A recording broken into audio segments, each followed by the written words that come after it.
Welcome to the First Look Seminar. We are here Friday Night Live. Gino Bacola from DRF joining us first. Huge day tomorrow, Gino. We've got the Santa Anita Derby. We've got some preps. We've got plenty of big races, big fields, looking for a huge day. Tell us your first thoughts on tomorrow's card and day altogether. Awesome weekend for Santa Anita. 12 races on Santa Anita Derby Day. We're going to be previewing the late pick 5, which starts in we're going to talk about race number 8 and on, right? That's where we get things kicked off. We are going to be looking at the Santa Anita Derby in the middle of that sequence. Don't forget Sunday, it's the end of this meet. And so all the payouts must go. Mandatory payouts in the pick 6, the super high 5. I actually did a preview with Howard and the guys on their Bear podcast talking about the late pick 4 for Sunday. So many different opportunities, free contests like the Pick'em contest. Last couple chances this meet for Saturday and for Sunday. If you want to try to win $500 and play some of those free to enter contests that mix props from other sports and horse racing. And then I got the chance to hang out with Howard at the NHC a few weeks back. You can actually win NHC seats tomorrow in the Santa Anita Derby Challenge over at ExpressBet. Howard, I'll throw a bunch of these puns at you, a bunch of these innuendos right over your way. How's everything going on your end? Oh, everything's good. Good to be with you guys again. It's really going to be a fantastic weekend at Santa Anita. Just finished, of course, as we're taping here live on Friday, just finished the pick 6, which ended up being chalky. But I'll tell you what, I don't see a lot of chalk in the late pick 5 tomorrow. This sequence is huge field. It's one hell of a sequence tomorrow. Very excited, of course, highlighted by the Santa Anita Derby, which obviously is a small field and people can poo-poo that if they want, but it probably is two of the top choices in the Kentucky Derby battling it out, and maybe a third one if Barnes can, run very well and maybe win. So it's going to be a great day. Howard, it's been great having you guys as a partner on HHH Racing Podcast. You guys do so much work with us, and it's nice when we get to mix together here once in a while, especially on the big days. So it's nice to have you back. We had a blast the last time you were on. It's been a little while. Yeah, it's been a while. I saw there's a horse running that we're going to talk about in the form lines. I think you know where I'm going with that, in a down the hill race. So some horse named, let's see, Vengaza, who we all tipped out on this show. Of course, the whole world knew about it because that horse went off at 4-1. But there are some horses coming out of that race in a race later that we're going to talk about in the late pick 5. So yeah, I love this format and enjoy talking horses with you guys, and it's gonna be a fantastic weekend. And it should be mentioned, without Keeneland running tomorrow, Saturday, the handle at Santa Anita and New York, for that matter, is going to be absolutely huge. So there are going to be opportunities to get paid tomorrow for sure. And the one thing, Skippy, that's better, what I say, West Coast, Best Coast, is that we don't get as much of the rain that they might have over there, and that they will be having in Keeneland, right? Right. And I tell you what a great weekend it's going to be. The weather is great. We're going to see those San Gabriel Mountains clear, crisp, and it's going to start heating up now. So it's going to be a great weekend of racing, great weather, and a lot of opportunities, like you guys have mentioned, to make some money. So let's get to it and do it. Yeah, fast and firm. Obviously, we have upper 70s, 80-ish weather. So obviously no problem with that. Keeneland, as Howard mentioned, has moved to Monday, Tuesday. And Flavien Prat, I guess, is going to be sitting around watching golf. What's he doing tomorrow? It's amazing. Right? My mom asked me that because my mom likes to play jockeys a lot, and she'll always ask, like, where is Johnny V, or where's Joel Rosario this weekend? And it's like, man, that's probably awkward because they committed to all those mounts thinking they were going to be there, and then all of a sudden other jockeys got the mounts that they might have had at Santa Anita or at Aqueduct if they were at a different place, right? So other riders were committed afterwards. So you're just kind of sitting in a spot where I bet you they're watching the big races around the country, right? Before we get into this, there's two people I feel really bad for about this. You never think would happen, moving the races to. Jessica Pfeiffer, as we know, is getting married on Tuesday to Ricky Gonzalez, and Flavien Prat is in the wedding. And there are many, many horse racing people that can't go now because of the Keeneland moving. So it does affect a few people negatively. I felt so bad for them about that. But anyway, it's amazing what you never think about the ramifications other than us gambling. But anyways, let's get to it. So Skipper, you mentioned it, the first leg of the pick 5. We're going 6 furlongs, a maiden special weight. Calbred's here. What are your thoughts in leg one? You know, this is a real tough sequence that we talked about. Here we go. Maiden special weights going 6 furlongs, state breds. I'm going to use a few in here. One of the ones I will be using is the 4, Silver I Am. This is a first-time gelding. I really like the work on the 30th. I think this horse is better than what it's shown. It's going turf to dirt, and I like that. JJ Hernandez jumps aboard. That's a big jock switch right there. The 4 is going to be on my ticket. I'm also going to put Beer Buzz in. Beer Buzz ran really good on March 1st. Gets the blinkers on. I know Delossy's having a little bit of a slow meet. You know, he's 0 for 17, but his horses have been running good. Beer Buzz is going to be on my ticket. I'm going to use the first-time starter, Nom Domicile.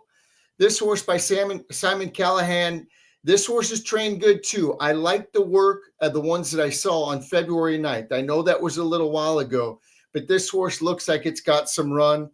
I'm putting the 10 on my ticket for sure. I love when they go turf to dirt. I love when they go route to sprint. Mike Pipey's having a great meet. He won another one today. 10's going to be on my ticket. Then the last one, I'm going to put the 12, Gemini Buzz for Ryan Hansen. This horse didn't run bad. It was turf. Now it goes turf to dirt. Second start, Ryan Hansen does good. First time blinkers, he does good. And turf to dirt, he does great. And he gets all those here. So all that being said, I'm going to go 4, 7, 8, 10, and 12 on my ticket. All right, so a little bit of Spreadsville here for him. Gino, any thoughts from you other than Skippy? Yeah, I kind of grouped them in this race into 3 tiers of horses that I had. I thought the 2 Western Freedom and the 7 Beer Buzz, I thought those are the 2 horses to beat. So I'm going to have them in the mix too. The 2 prices that I like, Skippy mentioned one of them in the 4, Silver I Am, first time gelding, damn one on the dirt, multiple graded stakes place on the dirt. And as he pointed out, the work just feels like this horse could be better too on the surface switch, moving from the turf to the dirt. The long shot that I like a little bit is the 6, Keithing Thunder. I thought that debut at Los Alamitos was a little bit sneaky. The horse was a step slow, then was in tight, checked, was last of 8, was about 8 lengths off, showed some ability, was a bit green, but ran in spots there. There aren't really any monsters in this race. That was against a maiden special weight group, a Calbred maiden special weight group at Los Al. I'm going to use that one also. And then I thought the 2 horses to the outside, I put them in like a wild card group. Both the 2 horses who tried the grass the first time, I could see both Gemini Buzz and Horizon Wildcat. So depending on how deep you want to go, that's kind of how I stack them. I would at least use the 2, 4, 6, and 7. And then depending on how deep I want to go, maybe I could include the outside couple. All right. Before I get to you, Howard, because I know you've got some workout reports, I've got a couple things to mention because I didn't love the work of the 4. So I was a little bit of against that horse. The horse I like the work of and something different. I like the work of the 8. And then yesterday morning, I was standing in the paddock with Bob Baffert watching Barnes School and watching Citizen Bull School. And then along comes journalism. And so we watched them all school standing there. I got video of them, all of them. And then another horse came out and I was like, damn, who is that? And out walks Simon Callahan. And I'm like, who is that horse? Man, that's a good looking horse. And he said, he runs in the 8th race on Saturday. And he said, he will outlook any horse in that race. And he said, it might want a little bit longer, but it's one of those kind of non-Calbred Calbreds. Sure. And if it goes by looks, and I like the works anyways, I think this horse has got a huge shot. The rest you guys mentioned, obviously Beer Buzz is probably the horse to beat, but I like, for those reasons, the 8. Now, Howard, you can tell us what the workout report said, but your thoughts. Yeah, I'm somewhat similar to what a lot of people said. Let's just talk about the 8 first, non-domicile. This horse costs $125 by promises fulfilled, guys, who's only $5,000 stud fee. I mean, that is a huge, huge jump up from its stud fee to its sales price. I always look at that. The horse is very well meant. I see B and B minus works, which for a Calbred or a Calbred is a very solid work. The 7 Beer Buzz is my top choice. It's not real creative. I'm wondering if that last work, which was much improved, and a solid B as in boy workout was in blinkers because they put blinkers on. It doesn't say in the workout report. I'm wondering if that improved work guys with blinkers. And I think Gino mentioned the two, Western Freedom, who did take a little money in the debut, has been off since January and showed a lot of early speed, is working about as well as anyone in this race with solid B workouts for Ayuso and Corner, so who almost won last time. But I think there's a lot of interesting horses other than the obvious ones. You guys mentioned the 10. I even looked at the 13 a little bit. If the 13, actually 13 doesn't have to draw in. Horizon Wildcats actually working very well for a turf force on dirt. There's a lot of ways to go. The number 6, Keithing Thunder, who Gino mentioned had a very bad trip in the Los Al race. I'm not sure though if that horse classes up. I'm mainly 2, 7, and 8, and I would let the board tell with the 8. I think if the 8's taking serious money, he could be a real runner. But I don't really have a lot of confidence in the more fancied horses. I think you really have to spread in this opening leg. All right, so varied opinions. So obviously, as we said, this should be a very challenging card. The whole card, but the late pick 5 is very interesting, even with the Santa Anita Derby, which is going to be phenomenal, and it would be great to talk about shortly. Gino, we move on to the 9th race, and that's I think we have what, 3 races down the hill tomorrow? Is that correct? Which is very nice to see. So we've got an allowance down the hill here, another Calbred race. And Gino, what are your thoughts here? Really good job to putting the really best betting races around the Santa Anita Derby late in the card, because you have the Santa Anita Derby, which is a short field, and we're going to get to next, but it's a field of 5 that you might be able to make a case for 4, right? So it's not like a field of 5 with one overwhelming 1-5 shot in that small field. It's still a really challenging race. This one might be where I try to take a stand. I think you're gonna have to somewhere. I feel like the 10's probably going to get bet a little bit, and I think that horse is going to run really well. Private Gem for Mark Glatt. Debuted back in October of 2023, won first time out of the box, going 5.5 on the dirt. Then they stepped up into a Calbred Stakes race second time out. Second time out was November of 2023. Following that, the horse was off for almost a year and a half. Showed back up in February, and in a race that he needed, he went 6.5, not down the hill, just on the straight turf. And he ran really well that day. He kind of dug in and then was actually kicking clear again late in that race. I thought visually it was nice. And he should take a big step forward off of that effort. He has natural speed. He's drawn towards the outside. So the downhill should just fit him perfectly. I think Private Gem is probably going to be a shortish price in a big field. So a lot of people don't like singling in races like this. They want to end up using a few others. I could actually maybe get a little bit of value and kind of efficiency on my ticket if I single in a race like this that may actually play out in a pick 5, not like a single, So I'm definitely going to key in on the 10. I'll probably play my one other ticket. We talk about how we play multiple tickets. Others that I would include, the 1 Sir Rocket. The Dam actually won down the hill. Coming off of that effort, it was a good effort. I think could build off of that. The 8 would be the other one I would include. Piper's Causeway, who 6.5's kind of pushing it for him, but I don't really love anyone in this field other than Private Gem, and that's when I kind of single a horse. I think it's a really good spot for him. Everyone else I kind of had as a tier and a cut below. Okay, Howard, what are your thoughts here? Anything different? And looks like Gino might be singling Private Gem second off that long layoff. This race has one of my top plays of the sequence, and it's not the 10, although I do like Gino's pick. In similar vein to Gino, I really like the number 4, Uncle Chili, 3-1. Coming out of a race where a bunch of these horses ran, I thought he by far ran the best. Uncle Chili, this is Sluggo Racing, JJ Hernandez. Uncle Chili is by Smiling Tiger out of an elusive quality mare. So the turf breeding is definitely there. The last race was the first time on turf, ran really well. And for those of you that appreciate workouts, and it is something I look at, it's not an end-all be-all, but I will say, according to the workout report, Uncle Chili came out of that race and ran 2 very good B workouts. The last one ran right by Endlessly, if you know that horse as well. So I think Uncle Chili is really sitting on a big one. I think there's horses that look good on paper, but I wasn't blown away with watching their replays And so I think it's probably between the 4 and the 10. I would just throw out the 5 also, a little bit of a price if you want to go price shopping. The number 5 is Brazenly. I know the horse is 7 and, he has 29 lifetime starts, but I think there's quite a bit of speed in here, and I really like turnbacks down the hill. So look out for the 5 Brazenly to become flying late if they, speed it up early. I think he's not without a chance, but I really do like the number 4 here, Uncle Chili. Skipper, I am 1,000% with Howard on this because I thought that was such a bizarre trip on the 4 the last time. Uncle Chili, if you watch that replay, he was down on the inside and then he kind of got steady back to last.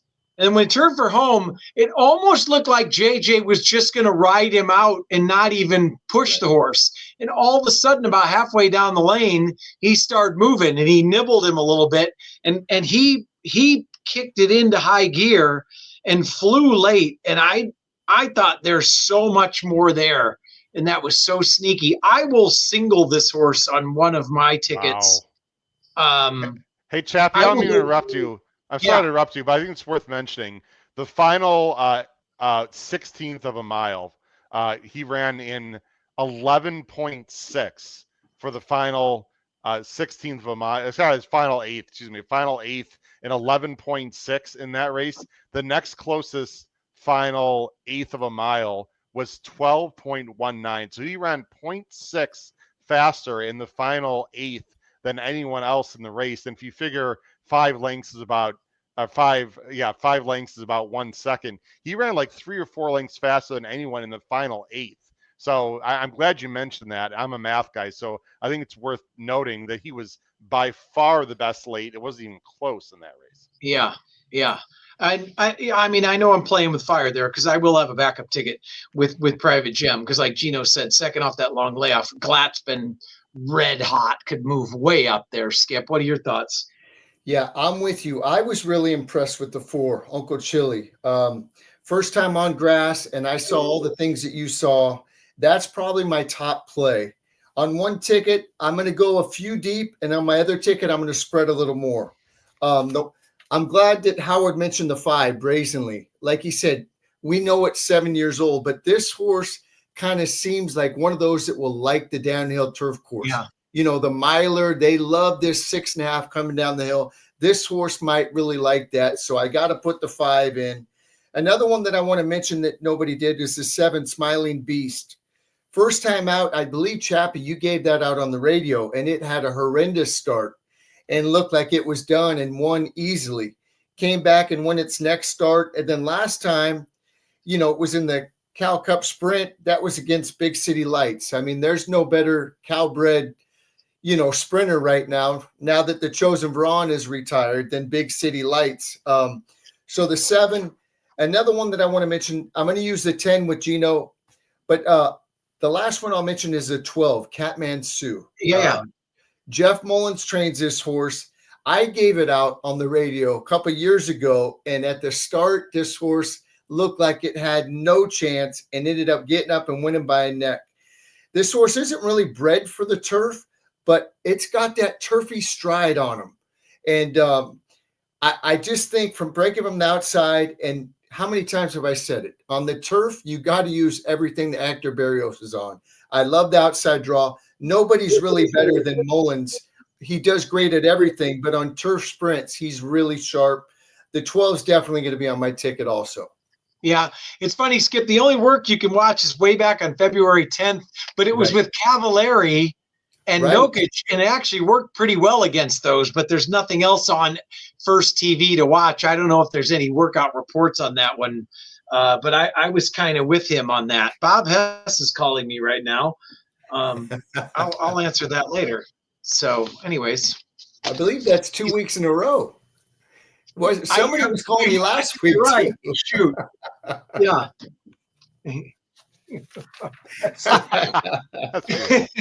Sorry, Bob. I'll answer later. The question, Chappie, is if it said Baffert, would you have taken that call? Well, I got to text him just that I'm on live. Go ahead. Talk about that for 1 second, Howard. Any workout reports on that horse? You talking about the 7? The Catman Sue. Oh, Catman. So I will. Well, I will say Smiling Beast is not working very well, but maybe that's the reason why they're trying turf. He is by there's Candy Ride, I think, Skip in the breeding there. So you might have Right. something there to talk about with Smiling Beast. But Catman Sue has C+ workouts. I didn't watch them. Nothing special. But again, these down the hill races, I find them to be very tricky. They're very trip dependent. And it's definitely worth spreading, but you can't go spread. You got to take some stands somewhere. But Right. it is interesting that Skip mentioned the 7 because the bad workouts were on dirt. I'm sorry about my camera. There we go. And so that might be a reason why they're trying the turf with Smiling Beast. All right, we got rid of Bob. Let's go to the other Bob. We're going to the big race, Howard, and there's so much for a smaller field. The talent. Who's going to move forward in the next race? Who needs points to get in? Who's going to the front? I have strong opinion on that. But Howard, we're going to start with you. This is the Grade 1 Santa Anita Derby, and there's a lot of ifs, ands, or buts in here. What are your thoughts here into the Santa Anita Derby, Howard? Wow, a lot of pressure. You're going to the outsider, the Midwest guy, to give the Santa Anita Derby top choice. I'm feeling a lot of pressure here on the HHH from the HHH Racing podcast fans who are watching right now along with you guys. Let me give my top 3 choices. First of all, I'm going 2-1-5 in the Santa Anita Derby. Sorry again for my camera here. I think, this is absolutely fascinating. Usually in a 5-horse field, we wouldn't be like so engrossed with who's going to lead, and we wouldn't talk as much about pace situation. But I find this Santa Anita Derby absolutely fascinating. And I got to ask you guys a question. Journalism obviously always points for the Derby. So does Citizen Bull. Barnes needs the points. Now, they're both obviously Baffert, but Barnes is Zendon Racing and Citizen Bull is Starlight. So this is different connections. Here's what I think should happen, but I don't know if it's going to. If you're the connections of Citizen Bull, don't you want to learn if this horse can rate a little bit? I mean, I don't understand from a tactical standpoint for the Derby. I know it's not the Kentucky Santa Anita. I know it's not this Kentucky Derby tomorrow, but if you're trying to win the Kentucky Derby, why would you want to just go to the lead in a slow pace in the Santa Anita Derby and wire another field? I know it's a Grade 1, it's a $500,000. We all understand that, but isn't the big picture here the Kentucky Derby? And I think it would behoove them. It'd be very smart for the Baffert camp to let Citizen Bull sit off Barnes, take some dirt, learn how to rate in a real race, not in the morning, and let Barnes, who needs the points, let him go to the lead and see how fast and how far Barnes can go. Because if Barnes goes to the lead in this race tomorrow, guys, and can't win in what should be a relatively slow pace, he probably shouldn't go to the Derby, even if he finishes second. Now, you and I both know he's probably going to go to the Derby anyway if he finishes second. But to me, it would make a lot more sense in my mind. Let Barnes go to the lead, have Citizen Bull track and learn how to rate, and then go by. So I don't know what's going to happen. I'm picking Citizen Bull tomorrow because I think Journalism is the best horse in the race, but doesn't need to win on Saturday. I'll say this and I'll shut up. I'm completely, as of right now, and I've been this way for months, if you watch our show, I'm completely against Citizen Bull and Barnes in the Kentucky Derby. I never thought Barnes was a 10 furlong horse, and Citizen Bull's talented, but he's got Candy Trip after Candy Trip on the lead. He's never had to pass you or me. I just don't like either one of them in a month. But for tomorrow, I think Citizen Bull will go to the lead and wire the field, even though I don't think that's the correct strategy for the camp going forward. All right, Skipper, I think I know who's going to the lead as well. What are your thoughts in this race, and who's your top play? How can I get off Journalism? I've been a big fan of this horse since last year. That first race, McCarthy told me, this horse is really, really talented, but wants to go long. And ever since they stretched it out, win, and won nicely all 3. Last time was giant. I know everybody's talking maybe a bounce, that 108 buyer, but he did it so easy. I mean, he did it easy and was just drawing away. Now, maybe it was Barnes just wasn't that good going to lead, but Barnes had an easy trip on the front end. And I think journalism, I mean, McCarthy said this horse has come back and trained just as good, if not better, going into the San Felipe. I just think this horse is really special. I think this horse is I don't mind the rail at all. It's going to save ground. It can get that dirt in its face. Doesn't bother him one bit. And I think he's just going to swing out, turn him for home. And I think he's going to win. I don't know who's going to go to the lead. Citizens Bull, Barnes. I agree with Howard. I mean, Citizens Bull obviously doesn't need the points. Barnes does. Let Barnes go. Try to get Citizen Bull to rate. That's a great analysis. And that's what I would do. I don't know what Bob's going to do, but I can't get off journalism now. I don't like the 6-5 price. I just think he's the best horse in the race. I know he doesn't need to win either, but I just think he's really good, and I think he's going to win. So Gino? I'm going to single. Gino? I've never been a fan of Citizen Bull all that much, honestly. A lot of his races too, as Howard was pointing out, he's just been really gifted. Like, I just don't know who he is as a horse. And I think in those other races, it didn't quite matter as much. I do think this race could be a little bit different when you have horses like Journalism and Barnes also in the race with you that are probably as good of quality as anything he's been facing recently. So I'm going to play this race with Journalism as the horse to beat. I do worry quite a bit about regression, because for Journalism, he doesn't need to win this race. He would be fine. Same exact thing that we saw with Sovereignty, right? Where Sovereignty already had the points. He had his big win. If he ran a good second or third, that's all they would want heading into, the Kentucky Derby in one piece looking good. Barnes is really fascinating because they've been tweaking the way they train him in the mornings quite a bit, lately.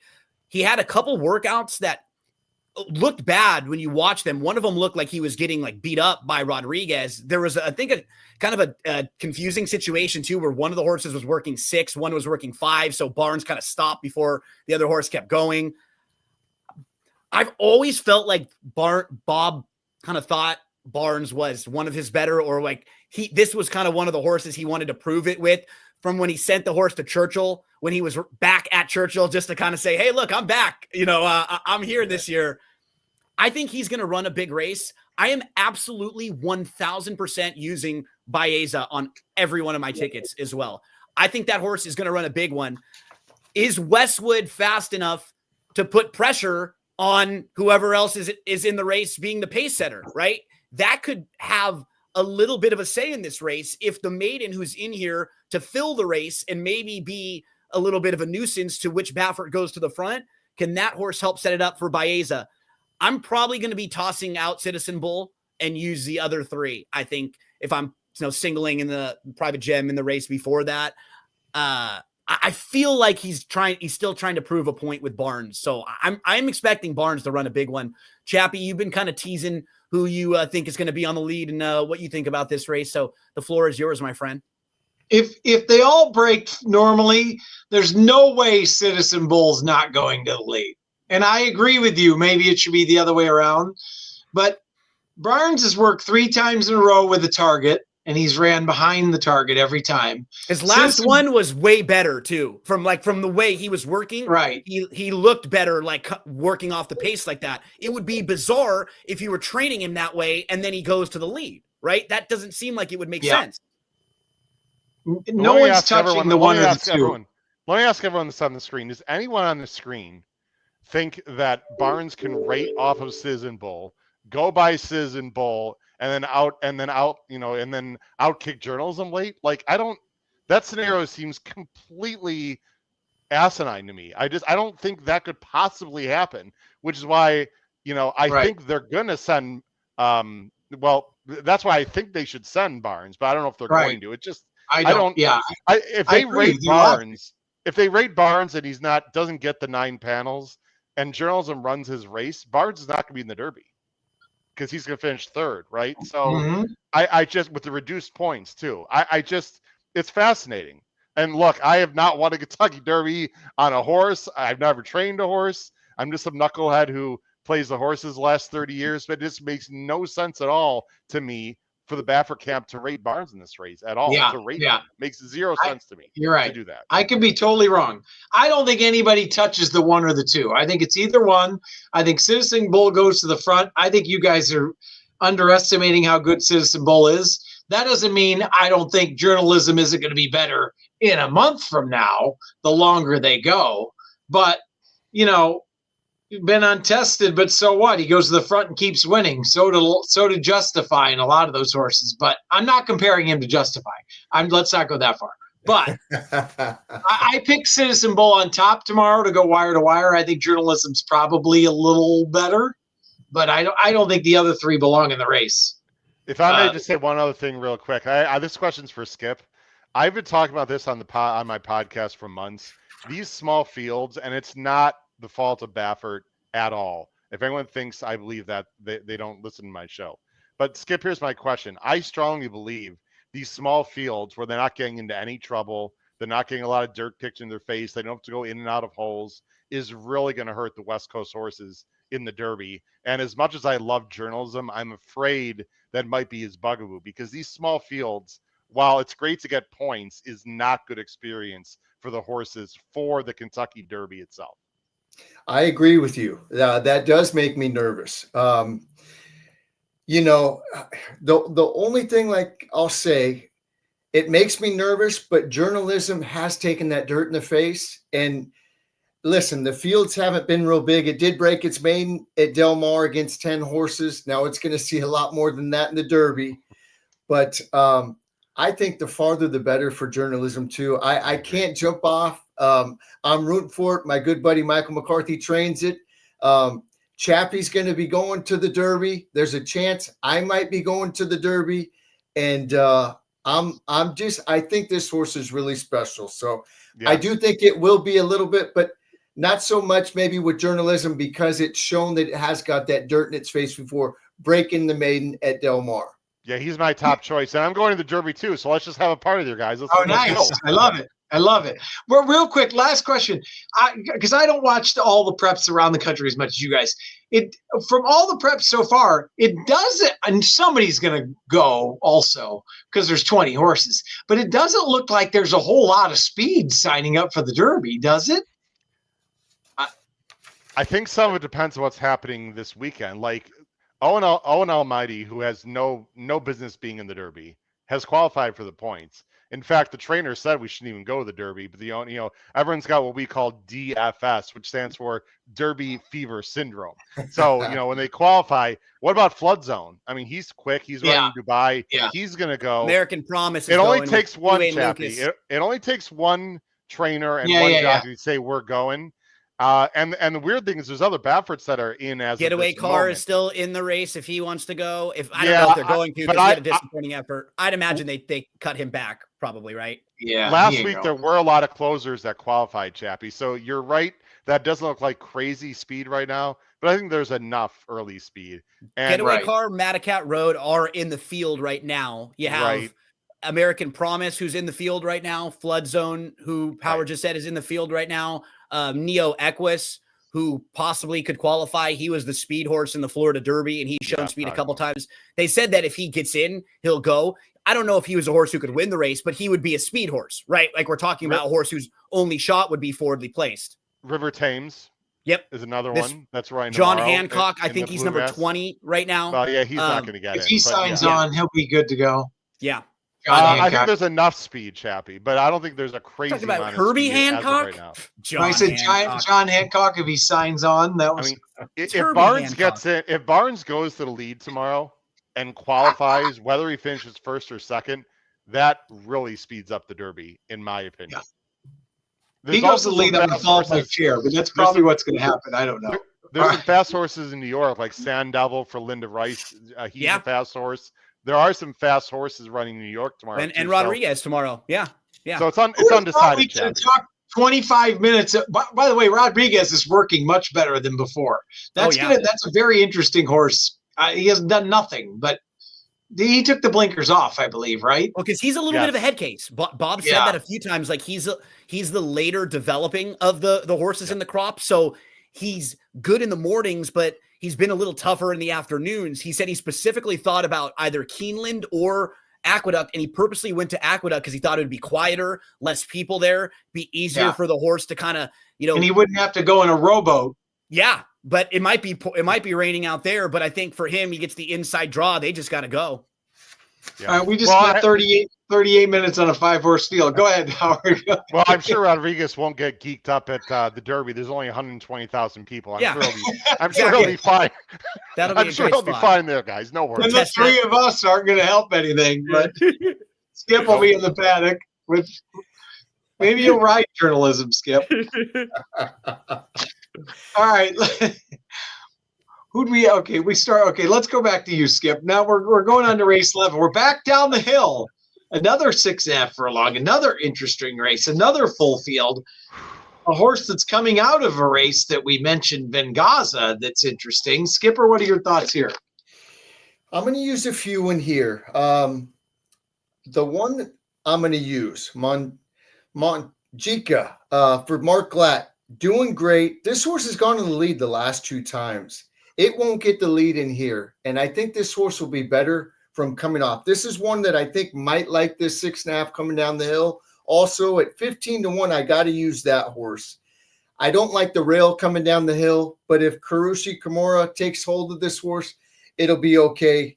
I'm going to use number 5, Miss Roberts. I think Miss Roberts might have bounced a little bit last time. It ran really good off the break coming down the hill on February 1st. Came back on the 22nd, didn't run as good as it should have, but Queen Maxima is a really, really nice horse for Jeff Mullins, and it ran against that one. I will put Miss Roberts. Guess who's aboard? Hector Berrios. Coming down the hill on the turf, I got to use it. Jeff Mullins trains it. Another long shot I'm going to use, and this one's coming off the break, is number 7, Summer Lake.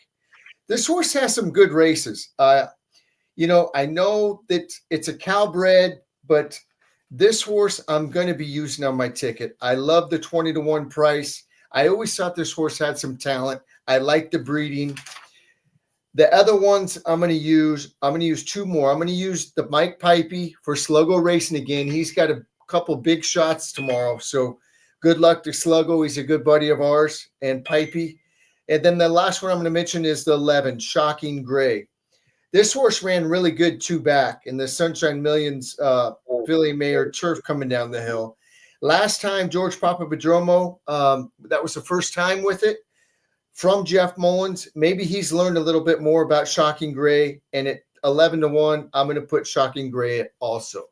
All right, Skippy, you mentioned one I like quite a bit, but you did not mention one. I know where Gito's going. I already know Gito. We all are obsessed with certain horses, and you didn't mention Gio's obsession. Go ahead there, Gino.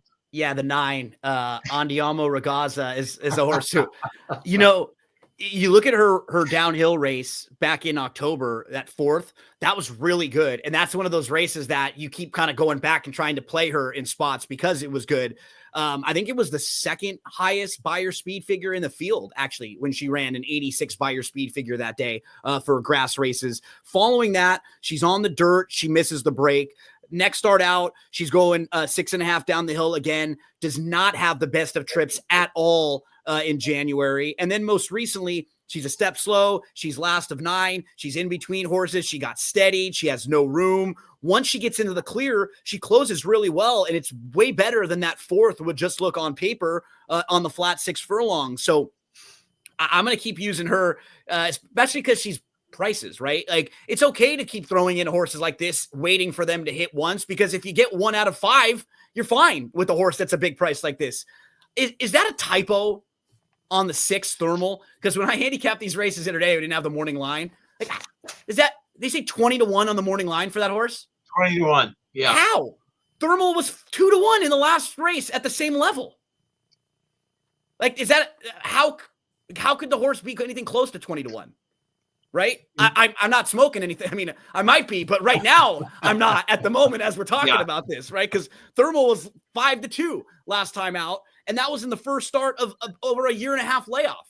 Why would the horse be 20-1 in this spot. I think Thermal is obviously a major player, but just don't look at those odds and then go, oh my gosh, the horse was 20-1 and is now 3-1 or whatever Thermal is going to be, because it's going to be 5-1 or under, no doubt about it. So I think a major player in here. I went 6, 9, 10, and 11.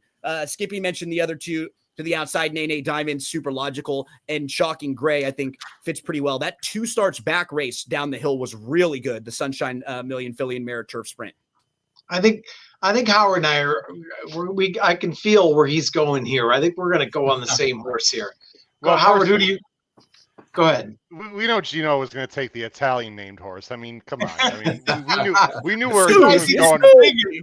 I could see that one from a mile away.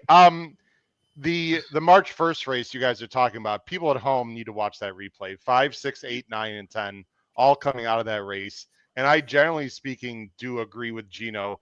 The 9 I thought had some trouble, but not quite as bad as it looks on paper, in my opinion. The 8, Not a Sinner. It looks good on paper. Zero excuses. Was on the wrong lead. I'm completely against Not a Sinner.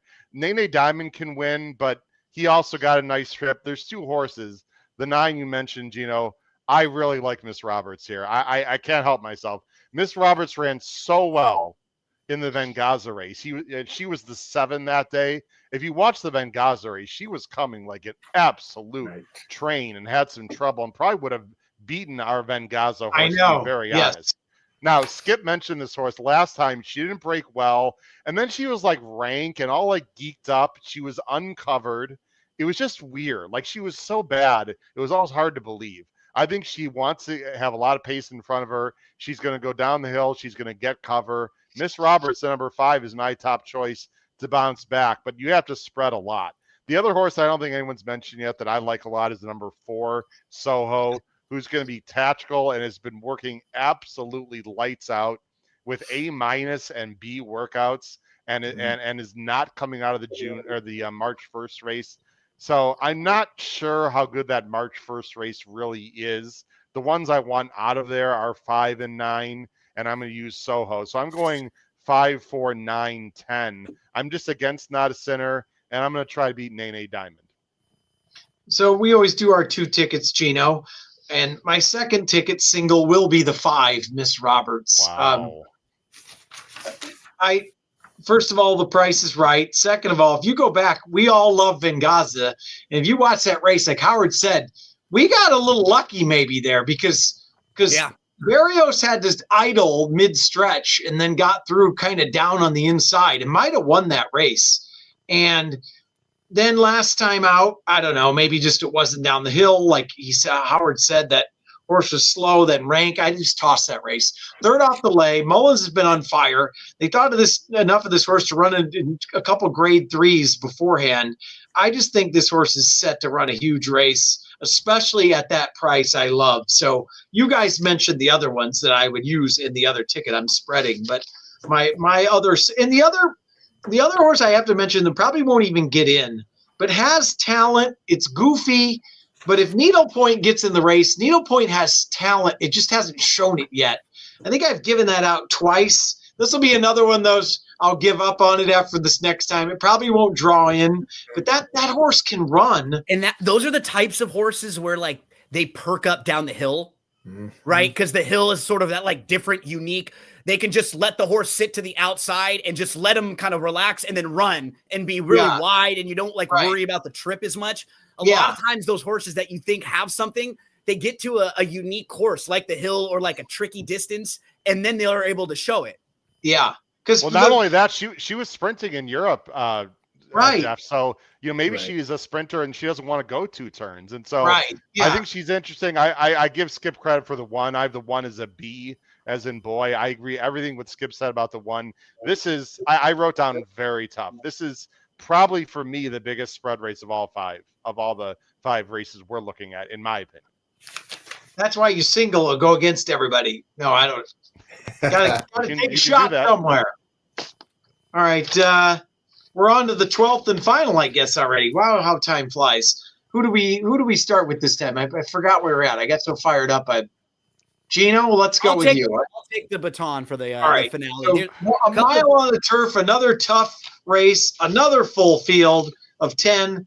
What are your thoughts here, Gino? I know you and Skippy know one of the horses that I'm using in this race, and that's the number 4, Ion Rye. No doubt about it. We play this horse, almost every time that he's out because he has a really high ceiling. His best races are excellent. You go back to that race in Del Mar, and he's another one of the horses where in 10 starts, you can go through every start in his career, and they all make sense. The one race that he ran really poor when he came to the Southern California, to the West Coast on July 27th, he was parked so wide all the way around, just put a line right through it. He came back and won at 27-1 in his next start. And I think Skip gave him out that day. Following that, he was a pretty good 4th, going 1 mile and an 1/8. And I think that's just a little too far. If you look at the way the running line is, he was involved and then just got a little tired in that last 1/8 of a mile.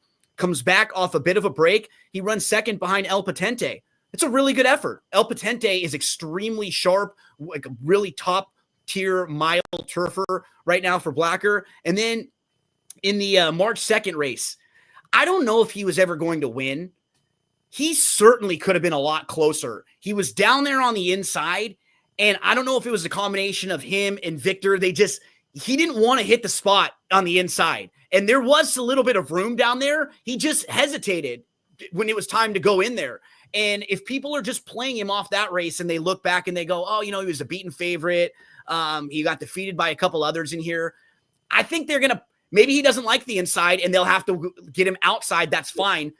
He's going to bounce back with a better performance, and he'll be a better price in here because of that effort last time out. The 2 Lamas, this is a grade 3 winner. I mean, this is a horse who last year at this time was winning the San Francisco in April up at Golden Gate.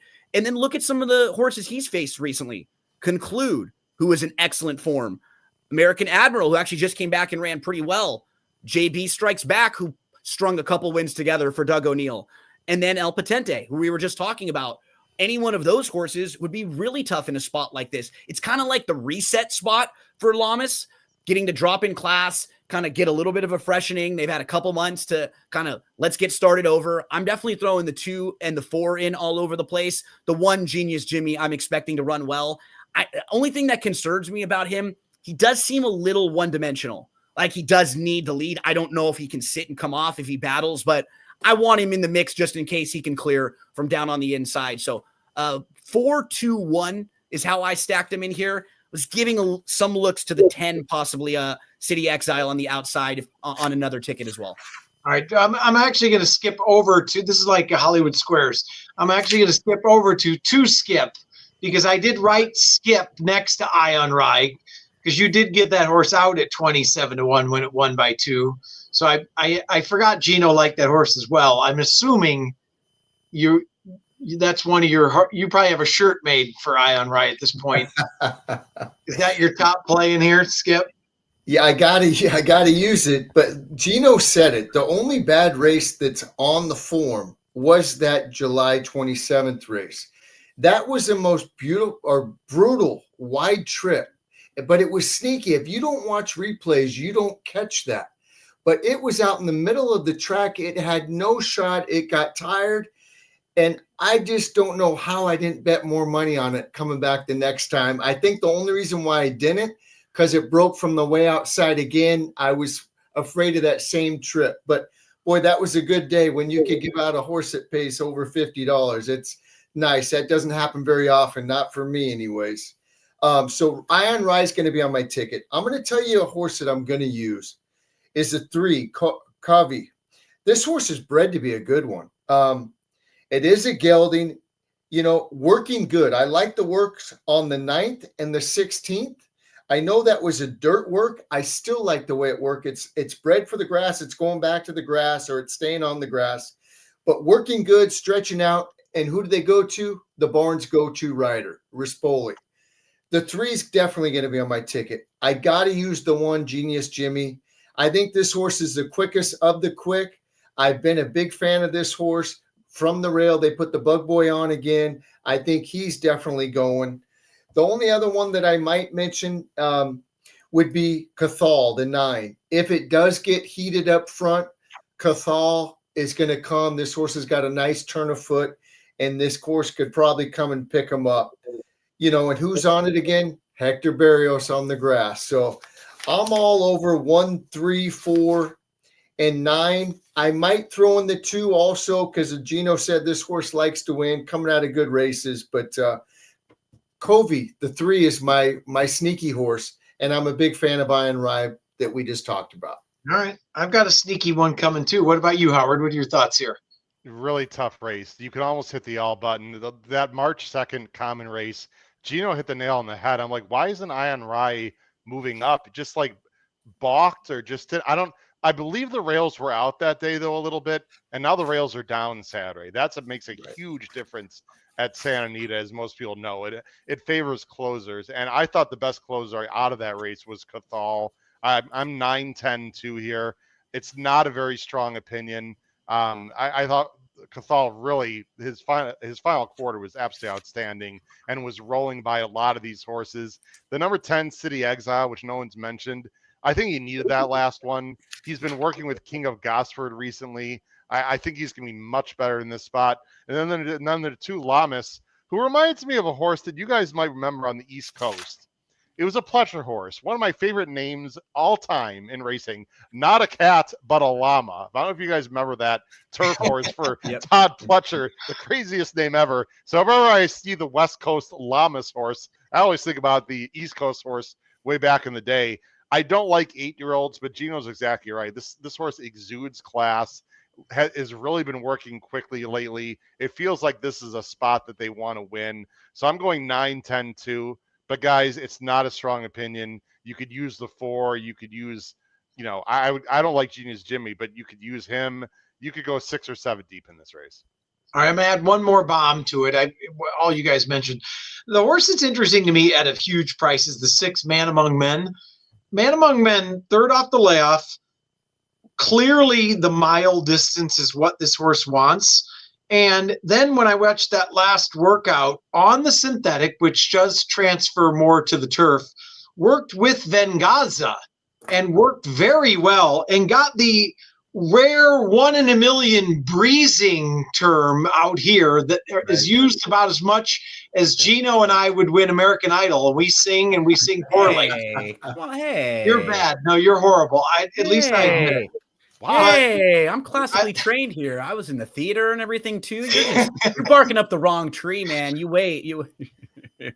It was very impressive work, and I know sometimes we get too much on works, but I think that translates more to the turf.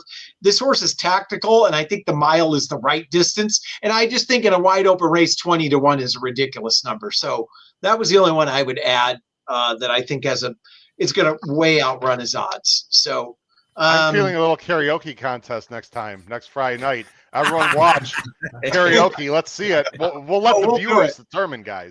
I'll tell you what, if we have to say the names of the song, Chappie's in trouble. Yeah. Skip and I are definitely in trouble. And then singing will probably lose everybody off the air. But all right, Skipper, what are you looking forward to most? It's got to be journalism, right? Yes. No, I mean, it's a short field, like we've talked about it, but I am so excited for this race. I want to go down in the paddock. I want to see these horses. Next stop is Kentucky. I'm looking so forward to journalism. The way that it's been training, McCarthy doesn't look like he's been trying to do too much, but that horse still is just going strong.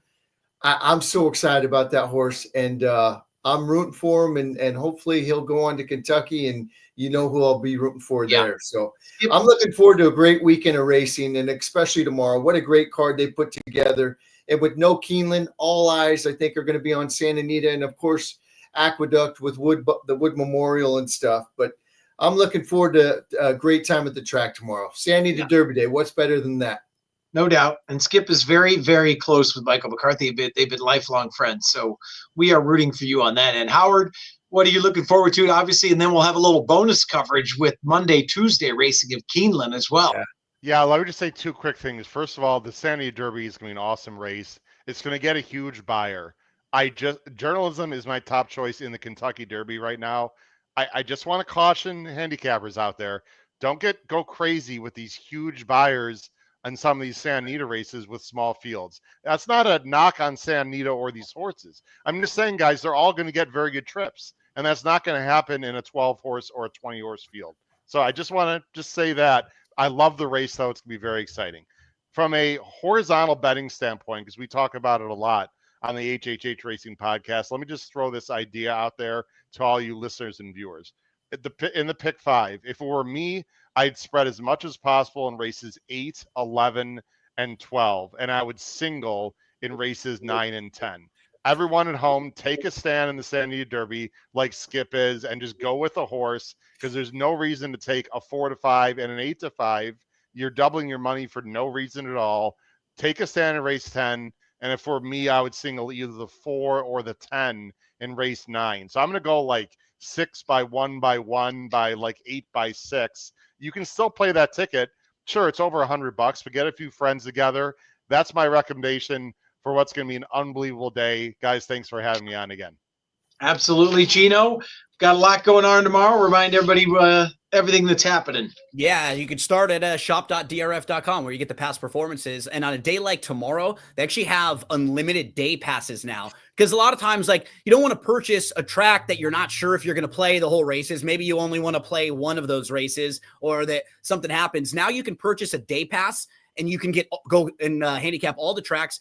Just also wanted to give a shout out. I remember one of my favorite racing days of the year was always because my dad used to take me to Santa Anita on Dubai World Cup morning, which is actually tomorrow as well. We would go out there at like 6 a.m. And we'd be sitting there with like a few other people all cold, like huddled up in like a corner downstairs at Santa Anita. But it was always a blast. Like I remember getting up early, watching those races with him. And then you kind of start the whole rest of the day. It leads you right into stuff on the East Coast, where we'll be watching Aqueduct and playing the Wood Memorial. And then we'll all be firing away at Santa Anita with the awesome racing here. Don't forget about the free to enter pick'em contest and that Santa Anita Derby challenge at Express Bet. So I love the big days, Chappie, as we're getting closer and closer to the Derby. But with Santa Anita, one more, don't forget Sunday with the mandatory payout. So make sure you start looking at that, the pick 6 for Sunday. Just put a small ticket in because everything must go.